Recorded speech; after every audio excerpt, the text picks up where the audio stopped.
We will now determine the exact values of the other trigonometric functions given that sine theta equals negative 5 by 13 and theta is greater than 180 degree and less than 270 degree. Since theta is greater than 180 degree and less than 270 degree, clearly theta lies in quadrant 3 because in quadrant 3 theta is greater than 180 degree and less than 270 degree. So here I have constructed this right triangle for the angle theta which terminates in quadrant 3. This right triangle OAB, using this information, sine theta equals negative 5 over 13. That is, sine theta is basically opposite side to theta over hypotenuse to theta. That is hypotenuse of the triangle. You can say this is just hypotenuse. So opposite side is negative 5 and hypotenuse is 13, and that's why I have marked this side AB as negative 5, and then the hypotenuse OB is 13. So first we have to determine this side length OA, and we can determine this by applying the Pythagorean theorem to this right triangle. That is, Pythagorean theorem states that sum of the squares of the two legs equals square of the hypotenuse. That is, we have one of the side OA, the square of this one plus the other side is AB, and square of this one. When we add these two squares, we get a hypotenuse square. That is, hypotenuse is represented by side OB, so we get the square. Now let's plug in the values for AB as well as OB. OA we have to determine, so I write down this as OA quantity square plus AB is negative 5, and this is quantity square, and this equals OB, which is 13 quantity square. So let's simplify and solve for OA.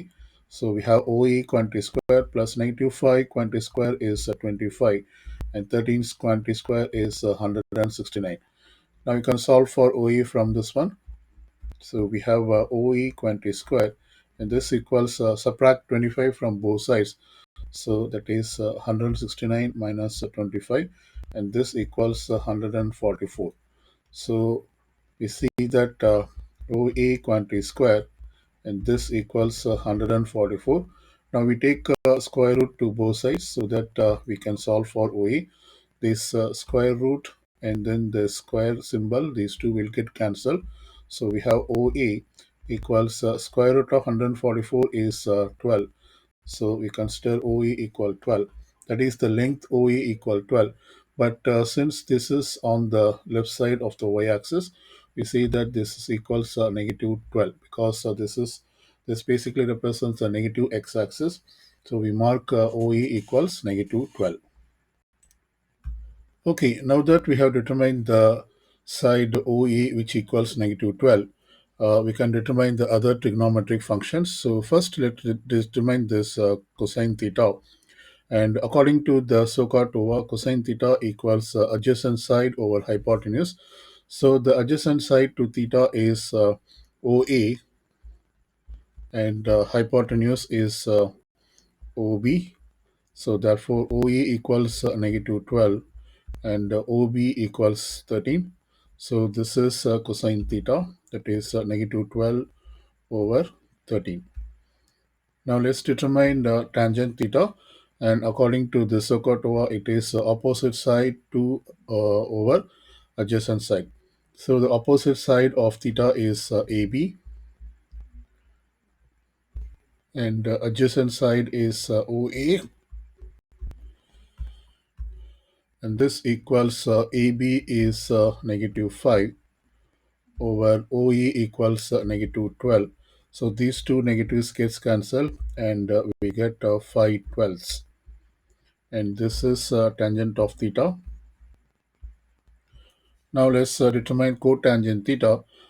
Here we can use the reciprocal identity, that is cotangent theta. This equals 1 over tangent theta. So this equals, I'm going to replace tangent theta as we have determined here, that is 1 over 5 by 12.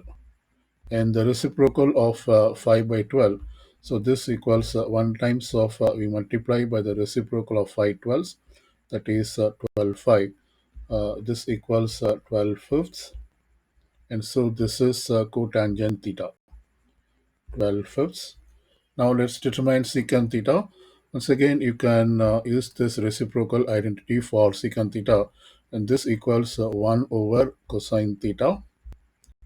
Let's replace cosine theta here. Cosine theta is negative 12 13. So I put negative 12 13s here, and so we multiply 1 with the reciprocal of negative 12 13, which is negative 13 twelves.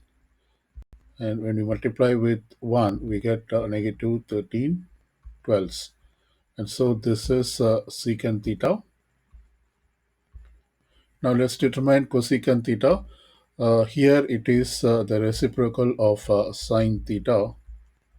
And so this equals, we use the sine theta, which is negative 513. So I replace negative 513 here. So we multiply 1 with the reciprocal of negative 513, which is negative 13 fifths. And so this equals, when you multiply with 1, we get negative 13 fifths. And so this is cosecant theta.